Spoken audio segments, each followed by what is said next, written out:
ನಂತರ ಮತ್ತೆ ಸ್ವಾಗತ ಮೇಡಮ್. ಈಗ ಮನೆ ವಿಚಾರವಾಗಿ ಹೇಳ್ತಾ ಇದ್ರಿ. ಈಗ ಒಂದು ವೇಳೆ ಆ ಡೇಟ್ ಬಂದಿರುತ್ತೆ, ಲೋನ್ ರಿಕವರಿ ಏಜೆಂಟ್ ಕೂಡ ಬಂದಿರ್ತಾರೆ, ಪೊಲೀಸರು ಬಂದಿರ್ತಾರೆ, ಎಲ್ಲರೂ ಕೂಡ ಬಂದಿರ್ತಾರೆ.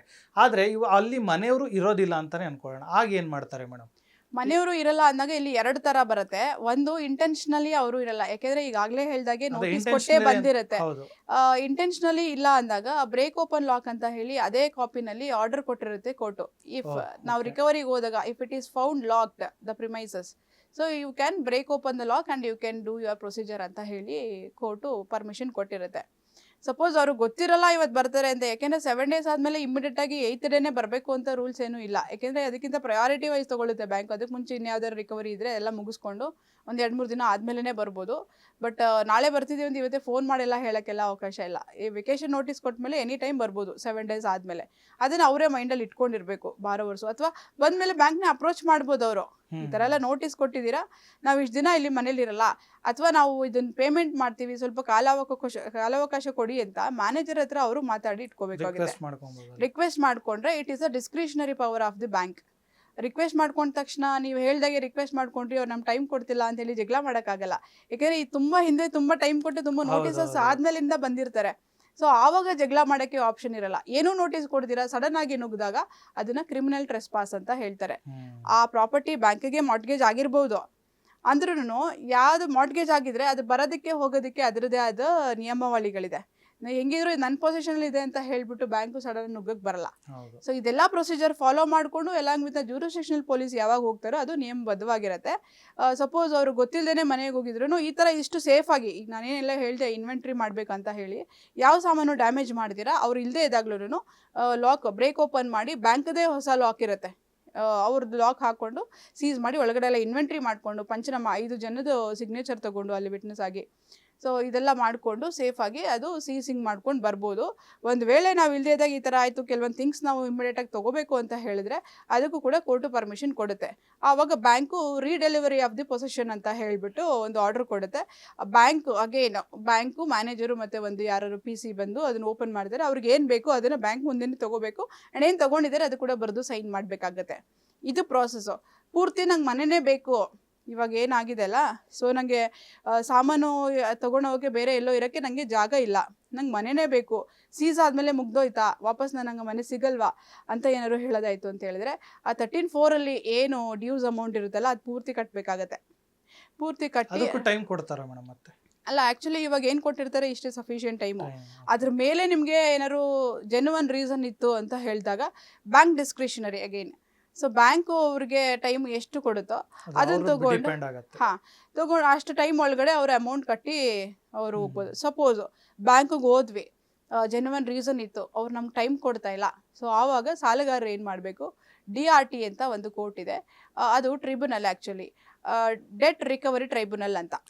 ಸೊ ಇದು ನ್ಯಾಯಾಧಿಕರಣ, ನ್ಯಾಯಾಲಯಕ್ಕೂ ನ್ಯಾಯಾಧಿಕರಣಕ್ಕೂ ಡಿಫ್ರೆನ್ಸ್ ಬರುತ್ತೆ.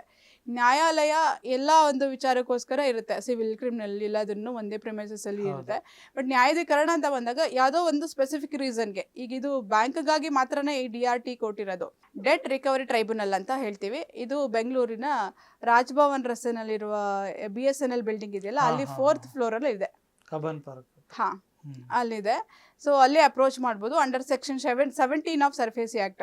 ಸರ್ಫೇಸಿ ಆ್ಯಕ್ಟ್ ಬ್ಯಾಂಕಿಗೆ ಮಾತ್ರನೇ ಇದೆಯಾ ಅಂದರೆ ಖಂಡಿತವಾಗೂ ಇಲ್ಲ. ಇದು ಸಾಲಗಾರರಿಗೆ, ಆ ಸಾಲಗಾರ ಕಟ್ಟಿರೋ ಮನೆಯಲ್ಲಿ ಯಾರು ಬಾಡಿಗೆ ಇದ್ದರೆ ಬಾಡಿಗೆದಾರರಿಗೆ, ಒಂದು ವೇಳೆ ಅಲ್ಲಿ ಯಾರು ಭೋಗ್ಯಕ್ಕೆ ಯಾರು ಇದ್ದರೆ ಭೋಗ್ಯದಾರರಿಗೆ, ಎಲ್ಲರಿಗೂ ಅನುಕೂಲ ಒದಗಿಸಿರುವಂಥ ಅಧಿನಿಯಮ ಇದು. ಸೊ ಹಾಗಾಗಿ ಸರ್ಫೇಸಿ ಆ್ಯಕ್ಟ್ ಸೆಕ್ಷನ್ 17 ಕೆಳಗಡೆ ಬ್ಯಾಂಕ್ ಮೇಲೆ ಕೇಸ್ ಫೈಲ್ ಮಾಡಿ ಸ್ಟೇ ಅಪ್ರೋಚ್ ಮಾಡ್ಬೋದು. ಯಾರು ಸಾಲಗಾರರು ಈ ಥರ ಸೀಸ್ ಆಗೋಗ್ಬಿಟ್ಟಿದೆ ಅಲ್ಲ, ಸೀಸ್ ಆಗೋವರೆಗೂ ವೆಯ್ಟ್ ಮಾಡಬೇಕಾಗೋ ನೆಸೆಸಿಟಿ ಇಲ್ಲ, 13(2) ಬಂದಾಗಲೇ ದೇ ಕ್ಯಾನ್ ಅಪ್ರೋಚ್. ಸೊ ಅಲ್ಲಿಗೆ ಆ CMM ಆರ್ಡ್ರನ್ನ ಸೆಟಿಸೈಡ್ ಮಾಡಿಸ್ಬೋದು. ಆದರೆ ಇದರಲ್ಲಿ 2 ಅಂಶ ಬರುತ್ತೆ. ಒಂದು, ಲೋನ್ ಕಟ್ಟೋಕ್ಕಾಗಿಲ್ಲ, ಅಡ್ಮಿಟ್ ಮಾಡ್ಕೊಂಡಿರೋದು, ಲೋನ್ ಕಟ್ಟೋಕ್ಕಾಗಿಲ್ಲ, ಬ್ಯಾಂಕ್ ಪ್ರೊಸೀಜರ್ ಕರೆಕ್ಟಾಗಿ ಮಾಡಿದೆ, ಬಟ್ ನನಗೀಗ ಟೈಮ್ ಬೇಕು, ಕಾಲಾವಕಾಶ ಬೇಕು ಅಂತ ಹೇಳಿ CMM ಆರ್ಡ್ರನ್ನ ಚಾಲೆಂಜ್ ಮಾಡ್ಬೋದು ಒಂದು. ಇನ್ನೊಂದು, ಆಲ್ರೆಡಿ ಹೇಳಿದಾಗೆ ಡಿಫೆಕ್ಟ್ಸ್ ಏನಾದರೂ ಇತ್ತು ಅಂದರೆ 32 ನೋಟಿಸು 60 days ಕಳಿಸೋ ಬದಲು 2 ತಿಂಗಳಿಗೇನೆ, 3 ತಿಂಗಳು ಕಂಟಿನ್ಯೂಸ್ ಆಗಿ ಆಗಬೇಕಿತ್ತು NPA, 2 ತಿಂಗಳಿಗೇನೆ NPA ಮಾಡಿ 13(2) ಕಳ್ಸೋಕೆ ಡಿಫೆಕ್ಟಿವ್ ಡಿಮ್ಯಾಂಡ್ ನೋಟಿಸ್, ನನಗೆ ಬ್ಯಾಂಕ್ ಈ ಥರ ಅನ್ಯಾಯ ಮಾಡಿದೆ ಅಂತ ಹೇಳಿ ಅವರು 90 days ಒಳಗೆ ಇದು ಮಾಡಿದ ನಮಗೆ ಅಂತ ಹೇಳಿ ಅಂತ ಹೇಳಿನೂ ಕೊಡ್ಬೋದು. ಇನ್ನೂ ಏನಾದರೂ ಡಿಫೆಕ್ಟ್ಸ್ ಇತ್ತು ಅಂದರೆ ಆ ಪ್ರಾಪರ್ಟಿ ನಂದೇ ಅಲ್ಲ, ಬೇರೆ ಯಾವುದೋ ಪ್ರಾಪರ್ಟಿದು ಬಂದಿದ್ರು ಇದು ಡಿಫೆಕ್ಟಿವ್ ಡಿಮ್ಯಾಂಡ್ ನೋಟಿಸು, ನನ್ನ ಪ್ರಾಪರ್ಟಿ ಕಳಿಸಿರೋ ನೋಟಿಸ್ ಅಲ್ಲ, ಇದು ಬ್ಯಾಂಕು ಬೇರೆ ಯಾವುದೋ ಪ್ರಾಪರ್ಟಿಗೆ ನೋಟಿಸ್ ಕಳಿಸಿ ನನ್ನನ್ನು ರಿಕವರಿಗೆ ಬಂದಿದೆ ಅಂತ ಕೋರ್ಟ್ ಕೂಡ ಅಪ್ರೋಚ್ ಮಾಡ್ಬೋದು. ಸೊ ಈ ಎಲ್ಲ ಫೆಸಿಲಿಟೀಸ್ ಸಾಲಗಾರರಿಗಿದೆ. ಸಾಮಾನ್ಯವಾಗಿ ಸಾಲಗಾರರಲ್ಲಿರೋ ತಪ್ಪು ತಿಳುವಳಿಕೆ ಏನಂತ ಹೇಳಿದ್ರೆ, ಪ್ರಾಪರ್ಟಿ ಇಶ್ಯೂ ಆಗೋದ್ರಿಂದ ಸಿವಿಲ್ ಕೋರ್ಟಿಗೆ ಬರುತ್ತೆ ಅಂತ ಹೇಳ್ಬಿಟ್ಟು, ಸಿವಿಲ್ ಕೋರ್ಟಿಗೆ ಬರುತ್ತೆ ಅಂತ ಸಿವಿಲ್ ಲಾಯರ್ನ ಅಪ್ರೋಚ್ ಮಾಡ್ತಾರೆ, ಅಲ್ಲಿ ಕೇಸ್ ಫೈಲ್ ಮಾಡ್ತಾರೆ. ಆದರೆ ಅನ್ಫಾರ್ಚುನೇಟ್ಲಿ ಸ್ವಲ್ಪ ದಿನಕ್ಕೇನೆ this case is not maintainable ಅಂತ ಆರ್ಡರ್ ಬರುತ್ತೆ. ಯಾಕೆ ಹಂಗಾದ್ರೆ ನಮ್ಗೆ ನ್ಯಾಯ ಸಿಗಲ್ವಾ? ಅಲ್ಲ, ನ್ಯಾಯ ಸಿಗುತ್ತೆ. ಅದಕ್ಕಾಗಿ ಅಂತ ಕೆಲವೊಂದು ವ್ಯವಸ್ಥೆಗಳಿರುವಾಗ ನಾವು ಆ ವ್ಯವಸ್ಥೆನೇ ಅಪ್ರೋಚ್ ಮಾಡಬೇಕಾಗತ್ತೆ. ಸೊ ಸಿವಿಲ್ ಕೋರ್ಟ್ ಜಡ್ಜ್ಗೆ ಸರ್ಫೇಸಿ ಆ್ಯಕ್ಟ್ ಕೆಳಗಡೆ ಯಾವುದೇ ರೀತಿಯ ತೀರ್ಪು ಕೊಡುವಂಥ ಅಥವಾ ಅದ್ರ ಬಗ್ಗೆ ಡಿಸೈಡ್ ಮಾಡುವಂಥ ಅಧಿಕಾರವನ್ನು ಕೊಟ್ಟಿಲ್ಲ. ಸೊ ಹಾಗಾಗಿ ಆವಾಗಲೇ ಹೇಳಿದಾಗೆ ಸೆಕ್ಷನ್ 14 ಬ್ಯಾಂಕು ಅಪ್ರೋಚ್ ಮಾಡಬೇಕು ಕೋರ್ಟ್ನ. ಇವರು ಸಾಲಗಾರರು ಅಥವಾ ಬಾಡಿಗೆದಾರರು ಅಥವಾ ಯಾರೇ ಭೋಗಿದಾರರು ಇದ್ರು DRT ಕೋರ್ಟ್ನೇ ಅಪ್ರೋಚ್ ಮಾಡಬೇಕು. Section 17 of SARFAESI act. ಸರಿ, ಈಗೆಲ್ಲ ರಿಕವರಿ ಆಗ್ತಾ ಇತ್ತು. ಸೊ ಇದ್ರ ಬಗ್ಗೆ ಇದೆಲ್ಲ ತಿಳ್ಕೊಡ್ರಿ. ಇವಾಗ ಕಾನೂನಿನ ಅರಿವು ಬಂತು ಸಾಲಗಾರರಿಗೆ. ಸಪೋಸು ನಾನು ಒಬ್ಬ ಬಾಡಿಗೆದಾರ, ನಾನು ಬಾಡಿಗೆ ಮನೆಯಲ್ಲಿ ಬಾಡಿಗೆಗೆ ತಗೊಂಡು ಆ ಮನೇನ ಒಂದು 20,000 ಬಾಡಿಗೆ ಅಂತ ಅಂದ್ಕೊಳ್ಳೋಣ. 10 months ಅಡ್ವಾನ್ಸ್ ಥರ ಒಂದು 2 lakhs ಅಥವಾ ಒಂದು 5 lakhs ಅದನ್ನು ಅವ್ರವ್ರ ಮ್ಯೂಚುವಲ್ ಕನ್ಸೆಂಟಲ್ಲಿ ಮಾಡ್ಕೊಳ್ಳೋ ಅಂಥದ್ದು. 5 lakhs ನಾನು ಡೆಪಾಸಿಟ್ ಇಟ್ಟೆ. ಸರಿ, ನಾನು 20,000ಕ್ಕೆ ನಾನು ಆ ಮನೇಲಿ ಬಾಡಿಗೆನಲ್ಲಿದ್ದೀನಿ. ಆ ಬಾಡಿಗೆ ಓನರ್ ಯಾರಿದ್ದಾನೋ ಅವನು ಲೋನ್ ತೊಗೊಂಡಿರ್ತಾನೆ. ಅವ್ನು ಬಿಸ್ನೆಸ್ ಲಾಸಿಂದ NPA ಆಗಿ ಇದೆಲ್ಲ ಪ್ರೋಸೆಸ್ ಮಾಡ್ಕೊಂಡು ಬರುತ್ತೆ ಬ್ಯಾಂಕು. ಈ ಎಲ್ಲ ಪ್ರೋಸೆಸ್ ಮಾಡುವಾಗ ಈ ವಿಚಾರ ಬಾಡಿಗೆದಾರರಿಗೆ ಗೊತ್ತಿರಲ್ಲ. ಆ್ಯಕ್ಚುಲಿ ಹಂಗಾರೆ ಬ್ಯಾಂಕ್ ತಿಳ್ಸಕ್ಕೆ ಬರಲ್ವಾ? ಬ್ಯಾಂಕು ತಿಳಿಸುತ್ತೆ. ಯಾವಾಗ ಅಂತ ಹೇಳಿದ್ರೆ, ಇಂಥವ್ರು ಬಾಡಿಗೆಗಿದ್ದಾರೆ ಅಂತ ಹೇಳಿ ಏನು ರೆಂಟಲ್ ಅಗ್ರಿಮೆಂಟ್ ಎಕ್ಸಿಕ್ಯೂಟ್ ಮಾಡಿರ್ತೀರೋ ಆ ಕಾಪಿನ ಬ್ಯಾಂಕು ಕೊಡಬೇಕು ಅವರು. ಆವಾಗ ಆ ಪಾರ್ಟಿ ಡೀಟೇಲ್ಸ್ ಅದರಲ್ಲಿರುತ್ತೆ. ಇವ್ರಿಗೆ ನೋಟಿಸ್ ಕಳಿಸುವಾಗ ಆ ಪಾರ್ಟಿಗೂ ಅದೇ ಥರ ಅವ್ರ ನೇಮಲ್ಲಿ, ಆ ಪಾರ್ಟಿ ನೇಮಲ್ಲಿ ಕೂಡ ನೋಟಿಸ್ ಬರುತ್ತೆ. ಆವಾಗ ಅವ್ರಿಗೆ ಗೊತ್ತಾಗುತ್ತೆ. ಕೆಲವರು ಕೆಲ್ಸಕ್ಕೆ ಹೋಗಿರ್ತಾರೆ ಅಥವಾ ಮನೆಯಲ್ಲೇ ಇದ್ರೂ ಲೇಡೀಸ್ ಇರ್ತಾರೆ, ಒಳಗಡೆ ಇರ್ತಾರೆ. ಯಾವಾಗ ನೋಟಿಸ್ ಬರುತ್ತೋ ಈ 32 ನೋಟಿಸ್ ಎಲ್ಲ ಏನು ಮಾಡ್ತಾರೆ, ಡೋರ್ ಮೇಲೆ ಒಂದು ಕಾಪಿ ಪೇಸ್ಟ್ ಮಾಡ್ತಾರೆ. ಪೇಸ್ಟ್ ಮಾಡಿದಾದ್ರೂ ಇನ್ನೊಂದು ಕಾಪಿ ರಿಜಿಸ್ಟರ್ಡ್ ಪೋಸ್ಟ್ ಕಳಿಸಿರ್ತಾರೆ. ರಿಜಿಸ್ಟರ್ ಪೋಸ್ಟ್ ಬಂದಿದ ತಕ್ಷಣ ಒಳಗೆ ಇಟ್ಕೊತಾರೆ. ಅವ್ರು ಈ ಕಡೆ ಪೇಸ್ಟ್ ಮಾಡಿ ಆ ಕಡೆ ಹೋಗ್ತಿದ್ದಂಗೆ ಟೇರ್ ಮಾಡ್ಬಿಡ್ತಾರೆ, ಅರ್ಧಾಕ್ಬಿಡ್ತಾರೆ, ಅದನ್ನು ಡೋರಿಂದ ತೆಗೆದುಬಿಡ್ತಾರೆ. ಆವಾಗ ಇವ್ರಿಗೆ ಅವೇರ್ನೆಸ್ ಇರಲ್ಲ. ಸೊ ಇದೇ ಥರ ಎಲ್ಲನೂ 32, 34 ಸೇಮ್ ಮಾಡ್ರು ಅಲ್ಲಿವರೆಗೂ ಹೋದಾಗ್ಲೂ ಬಾಡಿಗೆದಾರಿಗೆ ಪಾಪ ಅವ್ರಿಗೆ ಅರಿವಿರಲ್ಲ. ಇಲ್ಲಿ ಬಾಡಿಗೆದಾರರು ಹೌದು, ಮತ್ತು ಭೋಗಿಯಾಗಿದ್ರು ಅವ್ರಿಗೂ ಸೇಮ್ ರೂಲ್ಸು. ಲೀಸ್ ಹೋಲ್ಡರ್ಸ್ ಅಂತ ಹೇಳ್ತೀವಲ್ಲ, ಒಂದು 20 ಲಕ್ಷ ಲೀಸ್ಗೆ ಏನಾದ್ರು ಕೊಟ್ಟಿತ್ತು ಅಂತ ಹೇಳಿದ್ರೆ ಅಗೇನ್ ಅಲ್ಲಿನೂ ಲೀಸ್ ಅಗ್ರಿಮೆಂಟ್ ಮಾಡ್ಕೋಬೇಕಾಗತ್ತೆ. ಯೂಶ್ವಲಿ ಏನು ಮಾಡ್ತಾರೆ ಇವಾಗ ಇಂಥ ಟೈಮಲ್ಲಿ, ನೀವು ನಮ್ಮ ಮನೆಯವ್ರ ಥರ ಎಲ್ಲರೂ ಒಂದೇ ಪ್ರಿಮೈಸಸಲ್ಲಿ ಇರ್ತೀವಿ, ನಾವೆಲ್ಲ ಅಣ್ಣ ತಮ್ಮಂದಿನ ಥರ, ನಮ್ಮಿಬ್ಬರೆಲ್ಲ ಯಾಕೆ ಅಗ್ರಿಮೆಂಟು, ಪರವಾಗಿಲ್ಲ ಬಿಟ್ಬಿಡಿ, ಹಾಗೆ ಇರೋಣ, ನೀವು ನಮ್ಮ ಅಣ್ಣ ಥರ, ತಂಗಿ ಥರ, ಅಕ್ಕ ಥರ ಅಂತ ಹೇಳಿದ ತಕ್ಷಣ ಬಾಡಿಗೆದಾರರು ಕೂಡ ಇಂಪ್ರೆಸ್ ಆಗಿ ಆಯಿತು ಹೇಗೂ ನಾವು ಇಲ್ಲೇ ಇರ್ತೀವಲ್ವಾ ಅಂತ ಹೇಳಿ ಸೇರ್ಕೊತಾರೆ. ಇದು ತುಂಬ ತಪ್ಪು ನೀವು ಮಾಡೋದು. ಯಾರು ಬಾಡಿಗೆದಾರರಿದ್ದೀರೋ, ಯಾರು ಲೀಸ್ ಹೋಲ್ಡರ್ಸ್ ಇದ್ದೀರೋ, ಭೋಗಿಗೆ ಯಾರಿದ್ದೀರೋ, ತುಂಬ ದೊಡ್ಡ ತಪ್ಪು. ನೀವು ಥರ ಅಲ್ಲ, ಅಣ್ಣ ಥರ ತಂಗಿ ಥರ ಅಲ್ಲ, ಸ್ವಂತ ಅಣ್ಣನ ಮನೇಲೇ ಇದ್ರು, ಸ್ವಂತ ತಂಗಿ ಮನೇಲೇ ಇದ್ರು ಅಗ್ರಿಮೆಂಟ್ಗಳು ಏನು ಕಾನೂನು ಪ್ರಕಾರ ಏನೇನೆಲ್ಲ ಡಾಕ್ಯುಮೆಂಟ್ ಎಕ್ಸಿಕ್ಯೂಟ್ ಮಾಡಬೇಕೋ ಅದಷ್ಟು ನೀವು ಎಕ್ಸಿಕ್ಯೂಟ್ ಮಾಡ್ಕೊಳ್ಳೇಬೇಕು. ಮಾಡ್ಕೊಳ್ಳೋದ್ರಿಂದ ನಿಮ್ಗೆ ತುಂಬ ಉಪಯೋಗ ಇದೆ. ಸಪೋಸು ಈಗ ನಾನು ಎಕ್ಸಿಕ್ಯೂಟ್ ಮಾಡ್ಕೊಂಡಿಲ್ಲ, ಅವ್ರನ್ನ ನಮ್ಮ ಅಣ್ಣ ಥರ ಅಂತ ನಾನೂ ಅನ್ಕೊಂಬಿಟ್ಟೆ, ತಂಗಿ ಥರ ಅಕ್ಕ ಥರ ಅಂತ ನಾನೂ ಅನ್ಕೊಂಬಿಟ್ಟೆ, ಹಾಗಾದರೆ ಮುಂದೆ ಪರಿಣಾಮಗಳು ಏನು ಅದರಿಂದ ಅಂತ ಹೇಳಿದಾಗ ಇವ್ರು ಹೇಳಿರಲ್ಲ ಬ್ಯಾಂಕ್ಗೆ, ಬ್ಯಾಂಕ್ ನೋಟಿಸ್ ಕಳಿಸಿದೆ ಅಂತ ಹೇಳಿಬಿಟ್ಟು ರಿಕವರಿಗೆ ಬಂದರು ಬ್ಯಾಂಕ್ ಅವರು. ಬಂದ ಮೇಲೆ ಇವನೇನು ಮಾಡ್ತಾನೆ, ಓಡೋಗ್ತಾನೆ, ಅಥವಾ ಇವ್ನು ಕೈ ಕಾಲು ಕಟ್ಟೋರು ಬಿಡೋದಿಲ್ಲ, ಸೀಸ್ ಮಾಡ್ತಾರೆ. ಮೇಲ್ಗಡೆ ಇರೋ ಬಾಡಿಗೆ ಕೊಟ್ಟಿರೋ ಮನೆಗಳು, ಲೀಸ್ ಕೊಟ್ಟಿರೋ ಮನೆಗೆ ಎಲ್ಲನೂ ಅಷ್ಟೇ ಇದೇ ಥರ ಇನ್ವೆಂಟ್ರಿ ಮಾಡುತ್ತೆ, ಸಾಮಾನೆಲ್ಲ ಆಚೆ ಹಾಕಿ ಬ್ಯಾಂಕು ಎಲ್ಲ ಸೀಸ್ ಮಾಡುತ್ತೆ. ಸೊ ಇವಾಗ ಜನಗಳಲ್ಲಿ ಏನಿದೆ, ಬ್ಯಾಂಕು ಅದನ್ನು ಸೀಸ್ ಮಾಡಿರೋದ್ರಿಂದ ನಮ್ಮದು ಬಾಡಿಗೆ ಅಮೌಂಟು ಮತ್ತು ಲೀಸ್ ಅಮೌಂಟ್ ಎಲ್ಲ ಬ್ಯಾಂಕೇ ಕೊಡುತ್ತೆ ಅನ್ನೋದು ಖಂಡಿತವಾಗ್ಲೂ ಆ ಥರ ಕೊಡೋಕ್ಕೆ ಬರಲ್ಲ.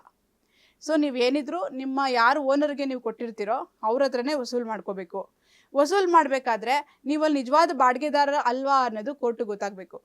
ಅಂದರೆ ಹೇಗೆ ಗೊತ್ತಾಗುತ್ತೆ, ನೀವು ಎಕ್ಸಿಕ್ಯೂಟ್ ಮಾಡಿದರೆ ಡಾಕ್ಯುಮೆಂಟ್ಸು, ಅಂದರೆ ರೆಂಟ್ ಆಗಿದ್ರೆ ರೆಂಟಲ್ ಅಗ್ರಿಮೆಂಟು, ಲೀಸ್ ಆಗಿದ್ರೆ ಲೀಸ್ ಅಗ್ರಿಮೆಂಟ್ನ ನೀವು ಏನು ಎಕ್ಸಿಕ್ಯೂಟ್ ಮಾಡಿರಬೇಕು.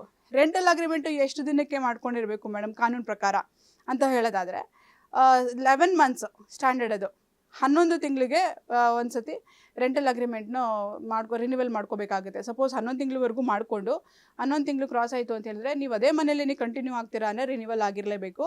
ಅದು ನೋಟ್ರಿ ಆಗಿರಬೇಕು, ಅದು ಈ ಸ್ಟ್ಯಾಂಪಿಂಗ್ ಪೇಪರ್ ಮೇಲೇ ಆಗಿರಬೇಕು.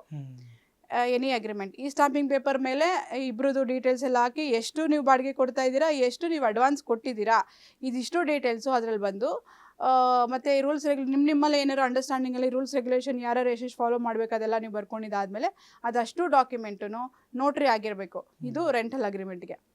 ಲೀಸ್ ಅಗ್ರಿಮೆಂಟ್ಗೆ ಎಷ್ಟಿದೆ ಡ್ಯೂರೇಷನ್ ಅಂದರೆ ಮಿನಿಮಮ್ 3 years ಇರಬೇಕು. ಸೊ ಆ 3 years ಇರುವಾಗ ಇದರಲ್ಲಿ ನೋಟ್ರಿ ಮಾಡೋಕ್ಕೆ ಬರಲ್ಲ, ಬಿಕಾಸ್ ಇದು ಅಮೌಂಟ್ ಜಾಸ್ತಿ ಇರುತ್ತೆ, ನೋಟ್ರಿ ಮಾಡೋಕ್ಕೆ ಬರಲ್ಲ. ಮತ್ತು ಹೇಗೆ ಅದು ವ್ಯಾಲಿಡ್ ಆಗುತ್ತೆ ಅಂದರೆ ಜೂರಿಸ್ಡಿಕ್ಷನಲ್ ಸಬ್ ರಿಜಿಸ್ಟರ್ ಆಫೀಸಲ್ಲಿ ರಿಜಿಸ್ಟ್ರೇಷನ್ ಆಗಲೇಬೇಕು lease agreement. Lease agreement registration ಆಗಿಲ್ಲ ಅಂದರೆ ಅದು ವ್ಯಾಲಿಡ್ ಅಲ್ಲ.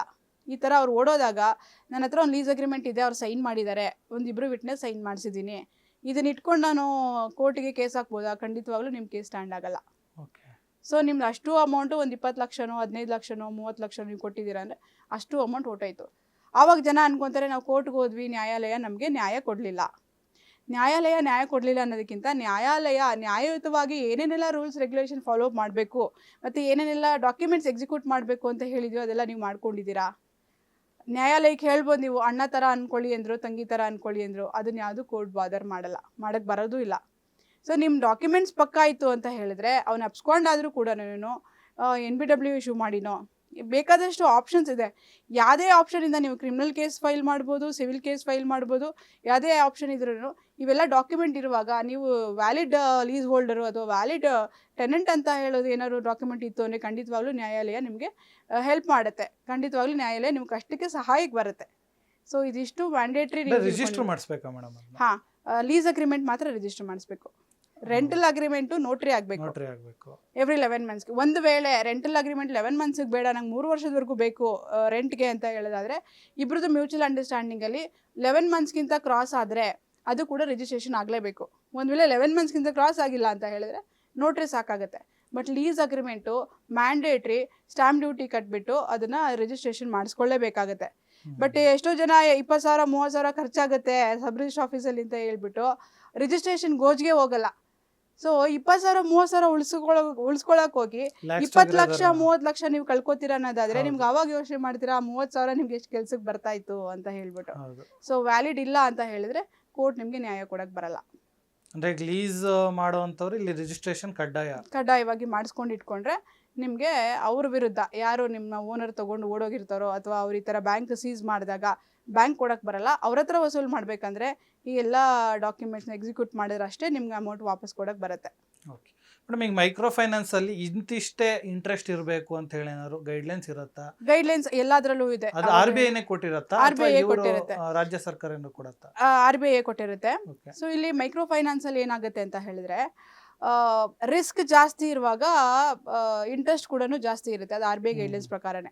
ರಿಸ್ಕ್ ಯಾಕೆ ಜಾಸ್ತಿ ಇರುತ್ತೆ? ರಿಸ್ಕ್ ಜಾಸ್ತಿ ಅಂತ ಹೇಳೋದಾದ್ರೆ ಫಾರ್ ಎಕ್ಸಾಂಪಲ್ ಮಾರ್ಟ್ಗೇಜ್ ಲೋನ್ ಅಂತ ಬಂದ್ರೆ ಅದರಲ್ಲಿ ಅದು ನೋಡಿಕೊಂಡು 80% ಆಫ್ ದ ವ್ಯಾಲ್ಯೂ ಪ್ರಾಪರ್ಟಿದು 1 ಕೋಟಿ ಬೆಲೆ ಬಾಳುತ್ತೆ ಅಂದ್ರೆ ಒಂದು 60 ರಿಂದ 70 ಲಕ್ಷ ಮಾತ್ರ ಲೋನ್ ಕೊಟ್ಟಿರುತ್ತೆ ಬ್ಯಾಂಕ್. ಸಪೋಸ್ NPA ಆಯ್ತು, ಅದನ್ನ ಸೇಲ್ಗಿಟ್ರೆ ಅಪ್ ಟು 1 ಕೋಟಿವರೆಗೂ ರಿಕವರಿ ಆಗುತ್ತೆ. ಈ ಮೈಕ್ರೋ ಫೈನಾನ್ಸ್ ಅಲ್ಲಿ ಏನ್ ಮಾಡ್ತಾರೆ, ಪರ್ಸನಲ್ ಲೋನ್ ತಗೊಂಡಿರ್ತಾರೆ, ಇದು ಕೊಲಾಟ್ರಲ್ ಫ್ರೀ ಅಂದ್ರೆ ಸೆಕ್ಯೂರಿಟಿ ಇರಲ್ಲ. ಅಲ್ಲಿ ಮನೆ ಮಾರ್ಟ್ಗೇಜ್ ಲೋನ್ ಅಲ್ಲಿ ಏನಾಗುತ್ತೆ, ಕೊಲಾಟ್ರಲ್ ಇರೋ ಅಂಥದ್ದು ಸೆಕ್ಯೂರಿಟಿ ಇದೆ. ಇವ್ರು ಏನಾದ್ರು NPA ಆಯಿತು ಬಾರೋರು ಕಟ್ಟಲಿಲ್ಲ ಅಂತ ಹೇಳಿದ್ರೆ ಅದನ್ನ ಮಾರಿನಾದ್ರೂ ಬ್ಯಾಂಕು ರಿಕವರಿ ಮಾಡ್ಕೋಬೋದು. ಇಲ್ಲಿ ಕೊಲಾಟ್ರಲ್ ಫ್ರೀ ಅಂತ ಹೇಳಿದ್ರೆ ಸೆಕ್ಯೂರಿಟಿ ಇಲ್ಲದೆ ಇರೋ ಪರ್ಸನಲ್ ಲೋನ್ಸ್ ಅಥವಾ ಬೇರೆ ಅದರ್ ಲೋನ್ಸ್ ಏನಾದ್ರು ಇದ್ದಾಗ ಅದಕ್ಕೆ ಇಂಟ್ರೆಸ್ಟ್ ಜಾಸ್ತಿ ಬರುತ್ತೆ. ಯಾಕೆಂದರೆ ಅವರು ಕರೆಕ್ಟಾಗಿ ಡಾಕ್ಯುಮೆಂಟೇಷನ್ ಮಾಡಬೇಕು. ಯಾವುದು ಫೈನಾನ್ಷಿಯಲ್ ಇನ್ಸ್ಟಿಟ್ಯೂಷನ್ಸ್ ಏನಿರುತ್ತಲ್ಲ ಲೋನ್ ಕೊಡುವಾಗ ಅವ್ರಿಗೆ ರೀಪೇಮೆಂಟ್ ಕೆಪಾಸಿಟಿ ಇದೆಯಾ ಅಂತ ನೋಡಿಕೊಂಡು ಕೊಡಬೇಕು. ಇಲ್ಲಿ ಡಾಕ್ಯುಮೆಂಟೇಷನ್ನು ಪ್ರಾಪರಾಗಿ ಆಗ್ತಾ ಇಲ್ಲ. ಸೊ ಅವ್ರ ಅರ್ಜೆನ್ಸಿಗೆ ಏನಿರುತ್ತೆ, ನನ್ನ ಹತ್ರ ಜಮೀನಿದೆ ಅದಿದೆ, ನನಗೆ ಅಲ್ಲಿಂದ ಆದಾಯ ಬರುತ್ತೆ, ಹೌದಾ ಓರಲ್ಲಿ ಬರ್ಕೊಂತಾರೆ, ಎಲ್ಲಿ ಜಮೀನಿದೆ, ನಿಂಗೆ ಎಲ್ಲ ಆದಾಯ ಬರ್ತಾ ಇದೆ, ಸ್ಯಾಲ್ರಿ ಆಗಿರ್ಲಿ ಎಲ್ಲಾನು ಬಿಸ್ನೆಸ್ ಏನ್ ಬಿಸ್ನೆಸ್ ಎವ್ರಿ ಡೇ ಅದೇ ಸ್ಯಾಲ್ರಿ ತರ ಬರೋದ, ಎಕ್ಸಾಕ್ಟ್ ಆಗಿ ಇನ್ಕಮ್ ಇಷ್ಟೇ ಬರುತ್ತೆ ಅಂತ ಹೇಳಕ್ಕಾಗಲ್ಲ. ಎಷ್ಟೊಂದು ವೇರಿ ಆಗುತ್ತೆ ಅದ್ರಲ್ಲಿ ಕೂಡ, ಅಪ್ಸ್ ಅಂಡ್ ಡೌನ್ಸ್ ಎಲ್ಲಾ ಬಿಸ್ನೆಸ್ ಅಲ್ಲೂ ಇರುತ್ತೆ. ಅದನ್ನ ಆವರೇಜ್ ತಗೊಂಡು ಅವರು ಲೋನ್ ಕೊಡಬೇಕು. ಸೊ ಇದರೆಲ್ಲ ಅನ್ಸೆಕ್ಯೂರ್ಡ್ ಲೋನ್ ಇರುವಾಗ ಇಂಟ್ರೆಸ್ಟ್ ಜಾಸ್ತಿನೇ ಇರುತ್ತೆ. ಸೆಕ್ಯೂರ್ಡ್ ಲೋನಲ್ಲಿ 8.5 ಇಂದ ಹಿಡಿದು ಮ್ಯಾಕ್ಸಿಮಮ್ ಒಂದು 11 ವರೆಗೂ ಬರ್ಬೋದು. ಅನ್ಸೆಕ್ಯೂರ್ಡ್ ಲೋನಲ್ಲಿ ಅಪ್ ಟು 18% 20% ವರೆಗೂ ಮಾಡ್ಬೋದು. RBI ಗೈಡ್ಲೈನ್ಸ್ ಪ್ರಕಾರ ಇಂಟ್ರೆಸ್ಟ್ ಇಂಪೋಸ್ ಮಾಡ್ಬೋದು. ಸೊ ಅಷ್ಟು ಇಂಟ್ರೆಸ್ಟ್ ಇಂಪೋಸ್ ಮಾಡುವಾಗ ನನಗೆ ಅದಕ್ಕೆ ಪೇಮೆಂಟ್ ಮಾಡೋದಕ್ಕೆ ನನಗೆ ಅಷ್ಟು ಆಗುತ್ತಾ ಅಂತ ಸಾಲ ತೊಗೊಳ್ಳೋರು ಯೋಚನೆ ಮಾಡಬೇಕು. ಸೊ ಯಾವಾಗ ಇವರು ರಾಂಗ್ ಇನ್ಫಾರ್ಮೇಷನ್ ಕೊಟ್ಟು ತೊಗೊಂಡಿರ್ತಾರೋ ಈ ಥರ NPAಗಳೆಲ್ಲ ಆದಾಗ ಸೊ ರಿಕವರಿ ಪ್ರೋಸೆಸ್ಸು ಇದೆಲ್ಲ ತುಂಬ ನಿಮಗೇನೆ TDS ಜಾಬ್ ಆಗುತ್ತೆ, ಕಷ್ಟ ಆಗುತ್ತೆ. ಸೊ ನನ್ನ ಸಜೆಷನ್ ಏನಂದರೆ, ಎಷ್ಟು ನಿಮಗೆ ಪೇಮೆಂಟ್ ಮಾಡೋಕ್ಕಾಗುತ್ತೆ ಅಷ್ಟೇ ಲೋನ್ ಮಾಡ್ಕೊಳ್ಳಿ. ಹಂಗಂತ ನನಗೆ ಲೋನ್ ಕಟ್ಟೋ ಕೆಪಾಸಿಟಿ ಇರಲಿಲ್ಲ, ಹಂಗಂತ ಗೂಂಡಾಗಿರಿ ಮಾಡ್ಬೋದು, ದಟ್ ಇಸ್ ರಾಂಗ್. ನಾನು ಅವರು ರಿಕವರಿಯವರು ಕರೆಕ್ಟಾಗಿ ಮಾಡ್ತಿದ್ದಾರೆ ಅಂತ ನಾನು ಯಾವಾಗಲೂ ಹೇಳಿಲ್ಲ, ನಾನು ಹೇಳ್ತಾನೂ ಇಲ್ಲ ಕೂಡ. ಆ ಥರ ಮಾಡೋಕ್ಕೆ ಬರಲ್ಲ. ಏನೇ ನೀವು ಕಟ್ಟೋಕ್ಕಾಗಿ ನೀವು ಪೇಮೆಂಟ್ ಮಾಡೋ ಕೆಪಾಸಿಟಿ ಇದ್ದು ಮಾಡಿಲ್ವಾ ಅಥವಾ ಇಲ್ದಿರ ಮಾಡಿಲ್ವಾ ಅದು ಬರಲ್ಲ. NPA ಏನಿದೆ, ಡಿಫಾಲ್ಟರ್ ಇಸ್ ಡಿಫಾಲ್ಟರ್ ಓನ್ಲಿ. ಹಾಗಂತ ಎಲ್ಲೂ ಗೂಂಡಾಗಿರಿ ಮಾಡಿಕೊಂಡು ರಿಕವರಿ ಮಾಡಬೇಕು ಅಂತ ಯಾವ ರೂಲ್ಸಲ್ಲೂ ಬಂದಿಲ್ಲ. RBI ಯಾರಿಗೂ ಪರ್ಮಿಷನ್ ಕೊಟ್ಟಿಲ್ಲ ಆ ಥರ. ಓಕೆ ಮೇಡಮ್, ಈಗ ಕೊನೆಯದಾಗಿ ಮೈಕ್ರೋ ಫೈನಾನ್ಸ್ ವಿಚಾರವಾಗಿ ನಿಮಗೂ ಕೂಡ ಸಾಕಷ್ಟು ವಿಚಾರಗಳು ಗೊತ್ತಿದೆ. ಸಾವು ನೋವು ಪ್ರತಿ ಜಿಲ್ಲೆಯಲ್ಲೂ ಕೂಡ ಆಗ್ತಾ ಇದೆ. ಸೊ ಹೀಗಾಗಿ ಆತ್ಮಹತ್ಯೆಗಳು ಮಾಡ್ಕೊಳ್ತಿದ್ದಾರೆ ರೈತರಾಗಿರ್ಬೋದು ಮತ್ತು ಸಾಲ ತೊಗೊಂಡವ್ರು. ಅವರಿಗೆ ಏನಂತ ಒಂದು ಸಜೆಷನ್ ಕೊಡ್ತೀರಾ ಮೇಡಮ್ ನಿಮ್ಮಿಂದ? ಒಂದು ಕೊನೆಯದಾಗಿ ನನ್ನಿಂದ ಒಂದು ಮಾತಲ್ಲಿ ಹೇಳಿದರೆ, ಹಾಸಿಗೆ ಇದ್ದಷ್ಟು ಕಾಲು ಚಾಚಿ. ನನಗೆ ಎಷ್ಟು ಕೆಪಾಸಿಟಿ ಇದೆ ಲೋನ್ ತೊಗೊಂಡು ತೀರ್ಸೋಕ್ಕೆ ಅಷ್ಟು ಮಾತ್ರನೇ ತೊಗೊಳ್ಳಿ, ಆಯಿತಾ? ಮುಂದೆ ಕೂಡ ನಾವು ಯೋಚನೆ ಮಾಡಬೇಕಾಗತ್ತೆ. ಇವತ್ತಿಗೆ ನನಗೆ ಇಷ್ಟು ಇನ್ಕಮ್ ಬರ್ತಾ ಇದೆ, ಇದು ಹೀಗೆ ಇರುತ್ತಾ, ಅದನ್ನು ಯೋಚನೆ ಮಾಡಿ ಲೋನ್ ತೊಗೋಬೇಕು, ಆಯಿತಾ? ನಂದು ದುಡಿಮೆ ಬಂದು ವರ್ಷಕ್ಕೆ 40 ಲಕ್ಷ ನಂಗೆ ಆದಾಯ ಇದೆ ಅಂತ ಹೇಳಿದ್ರೆ 1 ಕೋಟಿ ಲೋನ್ ತೊಗೊಳ್ಳೋದಲ್ಲ. ಬ್ಯಾಂಕ್ ಕೂಡ ಸುಮ್ಮನೆ ಹಾಗೆ ಕೊಡಲ್ಲ, ಅದೆಲ್ಲ ಎಂಕ್ವೈರಿ ಮಾಡುತ್ತೆ. ಎಂಕ್ವೈರಿ ಮಾಡಿದಾಗ ಕೆಲವೊಂದು ಸುಳ್ಳು ಡಾಕ್ಯುಮೆಂಟ್ಸ್ ಇವರೇ ಕೊಟ್ಬಿಟ್ಟಿರ್ತಾರೆ. ಸೊ ಸುಳ್ಳು ಡಾಕ್ಯುಮೆಂಟ್ ಆಧಾರದ ಮೇಲೆ ಬ್ಯಾಂಕಿಗೆ ಸುಳ್ಳು ಅಂತ ಗೊತ್ತಿಲ್ಲದೆ ಇರುವಾಗ ಇವರೇ ಮಿಸ್ಗೈಡ್ ಮಾಡಿರೋದ್ರಿಂದ ಇರ್ಬೋದು ಅಂತ ಹೇಳಿ ಅದ್ರ ಮೇಲೆ ಕೊಟ್ಟಾಗ ವಾಪಸ್ ರೀಪೇಮೆಂಟ್ ಮಾಡಬೇಕು ಆದಾಗ ನಿಮಗೇನೆ ತುಂಬ ಕಷ್ಟ ಆಗುತ್ತೆ. ಸೊ ಏನಿದೆ, ಲೋನ್ ತೊಗೊಳ್ಳಿ. ಎಲ್ಲರೂ ಬಿಸ್ನೆಸ್ ಲೋನ್ ತೊಗೋಬೋದು, ಎಜುಕೇಷನ್. ಹಂಗಾರೆ ನನ್ನ ಹತ್ರ ದುಡ್ಡಿಲ್ಲ, ನನಗೆ ಯೋಗ್ಯತೆ ಇಲ್ಲ, ನನ್ನ ಮಗುನ ನಾನು ಡಾಕ್ಟರ್ ಮಾಡಲೇಬಾರ್ದಾ ಮೇಡಮ್? ಮಾಡಿ, ಖಂಡಿತವಾಗೂ ಮಾಡಿ. ಅದಕ್ಕೆ ತೀರ್ಸೋ ಕೆಪಾಸಿಟಿ ನಿಮ್ಗೆ ಇದೆಯಾ ಅದು ನೋಡ್ಕೊಳ್ಳಿ. ಅಥವಾ ನಿಮ್ಮ ಮಗುಗೆ ಎಜುಕೇಟ್ ಮಾಡಿ. ನಿನಗೆ ನಾನು ಈ ಥರ ಲೋನ್ ತೊಗೊಂಡು ಓದಿಸ್ತಾ ಇದ್ದೀನಿ, ಡಾಕ್ಟರ್ ಆಗಿ ನೀನು ಒಳ್ಳೆ ಹುಡುಗ ಆಗಿ, ಏನಿದೆ ಒಳ್ಳೆ ಡಾಕ್ಟರ್ ಆಗಿ ನೀನು ಇದನ್ನೆಲ್ಲ ತೀರಿಸ್ಬೇಕು. ಅಷ್ಟು ಕೆಪಾಸಿಟಿ ಬರೋ ಥರ ಆ ಮಗುಗೆ ನೀವು ಎಜುಕೇಟ್ ಮಾಡಿ. ನನ್ನ ಪ್ರಕಾರ ಲೋನ್ ತೊಗೊಂಡು ಆಸ್ತಿ ಮಾಡೋಕ್ಕಿಂತ ನಿಮ್ಮ ಮಕ್ಕಳನ್ನೇ ಆಸ್ತಿ ಮಾಡಿ. ಸೊ ಅದರಿಂದ ನಿಮ್ಮ ಲೈಫ್ ಕೂಡ ಚೆನ್ನಾಗಿರುತ್ತೆ. ಸೊ ಲೋನ್ದು ರಿಕವರಿದು ಈ ಥರ ತಲೆನೋವೆಲ್ಲ ಬರಲ್ಲ, ಆತ್ಮಹತ್ಯೆ ಯೋಚನೆಗಳು ಬರಲ್ಲ. ಸೊ ಎಷ್ಟು ಸಾಧ್ಯ ಅಷ್ಟು ಲೋನ್ ತೊಗೊಂಡು ನಿಮ್ಮ ಜೀವನನ ಸುಗಮವಾಗಿ ನಡೆಸಿ ಅಂತ ನಾನು ಹೇಳ್ತೀನಿ. Okay madam, thank you. ಸಾಕಷ್ಟು ವಿಚಾರಗಳನ್ನ ಮೈಕ್ರೋ ಫೈನಾನ್ಸ್ ವಿಚಾರವಾಗಿ ಸಾಕಷ್ಟು ತಿಳಿಸ್ಕೊಟ್ರಿ. ಇನ್ನೂ ಸಾಕಷ್ಟು ವಿಚಾರಗಳಿದೆ, ಅದಕ್ಕೂ ಮುಂದಿನ ಭಾಗದಲ್ಲಿ ಕೂಡ ನಾವು ಮಾತಾಡೋಣ. ಇದಿಷ್ಟು ಶೀಲಾ ದೀಪಕ್ ಅವರ ಮಾತಾಗಿತ್ತು. ಅಂದರೆ ಯಾವ ರೀತಿಯಾಗಿ ಲೋನನ್ನು ತೊಗೊಂಡಾಗ ಯಾವ ರೀತಿಯಾಗಿ ಕಟ್ಟಬೇಕಾಗತ್ತೆ, ಮತ್ತು ರಿಕವರಿ ಏಜೆಂಟ್ಗಳು ಯಾವ ರೀತಿಯಾಗಿ ಕೆಲಸ ಮಾಡ್ತಾರೆ, ಇನ್ನು ನಮ್ಮ ಲಿಮಿಟ್ ಎಷ್ಟಿರುತ್ತೆ, ಇದೆಲ್ಲವನ್ನು ಕೂಡ ಏನು ಸಾಕಷ್ಟು ಕ್ಲೀನಾಗಿ ಒಂದು ರೀತಿ ಎಕ್ಸ್ಪ್ಲೇನನ್ನು ಕೂಡ ಮಾಡಿದ್ದಾರೆ. ಇನ್ನು ಇದೇ ರೀತಿಯಾದಂಥ ಸಾಕಷ್ಟು ವಿಚಾರಗಳನ್ನ ಮುಂದಿನ ಭಾಗದಲ್ಲೂ ಕೂಡ ನಾವು ಹೇಳ್ತಾ ಹೋಗ್ತೀವಿ. ನಿರಂತರ ಸುದ್ದಿಗಾಗಿ ನೋಡ್ತಾ ಇರಿ ಅಶ್ವವೇಗ ನ್ಯೂಸ್.